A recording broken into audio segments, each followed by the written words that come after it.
Okay, let's get right into it. We're on the brink of what could be a massive conflict. The United States and Iran are in a really tense standoff, and right now the whole world is basically holding its breath. We're going to go inside these high-stakes, last-minute negotiations and try to understand how we got here.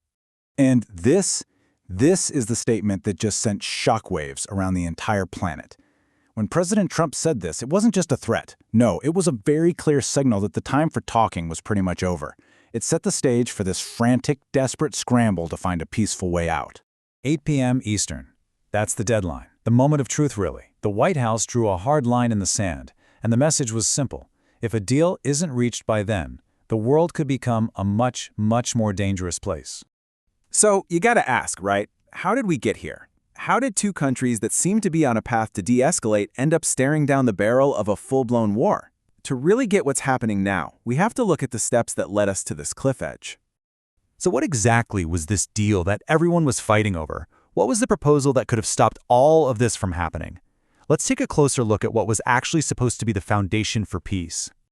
So the deal, which was brokered mostly by Pakistan, was basically a two-step process. First up, a 45-day ceasefire.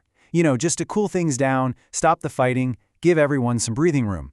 And then you'd move into phase 2 to negotiate a real, lasting peace. Sounds simple enough, right? Well, not quite. The immediate goals were crystal clear. Stop the fighting and, this is crucial, reopen the Strait of Hormuz. Now, why is that little body of water so important? Well, because almost a third of all the world's oil that travels by sea passes right through it every single day. So a blockage there? Yeah, that's a global economic disaster just waiting to happen. Okay, so if the goals were that simple, why did the deal just completely fall apart? What were the big sticking points that pushed both sides away from the table and, closer to a fight? Let's dig in. And here it is. This is the absolute core of the problem. The U.S. and its partners, they wanted a temporary ceasefire to kind of build trust, a pause and then we'll talk kind of approach. But Iran, they wanted a permanent deal from the get-go. They saw a temporary pause as a trap, basically just giving their adversaries time to rearm and regroup. Both sides had their logic, and neither one was willing to budge. This quote from Iran's foreign ministry, it really sums up their position perfectly. They feel like they've been burned before by temporary deals that just fall apart, and they are not about to risk a ceasefire that they think could be used against them. For Iran, any trust that was there was already broken. So what did Iran do? They didn't just say no. They came back with this bold 10-point counterproposal of their own. And this thing went way beyond a simple pause. They put everything on the table, demanding an immediate permanent end to the war, lifting all sanctions and long-term security guarantees. The U.S. response came back fast. Not good enough. While President Trump did call the offer significant, his administration basically labeled it a maximalist wish list. And with both sides flatly rejecting the other's main proposal, that diplomatic path to peace was pretty much gone. So that clock ticking down and the threat of war getting bigger by the minute, a secret, last-ditch effort was launched behind the scenes. This was really the final, desperate hope for peace. So this is where the mediators come in. Countries like Pakistan, Egypt, and Turkey, all of whom have their own tricky relationships with both the U.S. and Iran, they stepped in to try and bridge this enormous gap. It was a total long shot, but with direct talks dead, it was the only shot left. And then, just to make things even more complicated, Israel, a key U.S. ally, was not happy. Prime Minister Netanyahu privately warned against a rushed deal.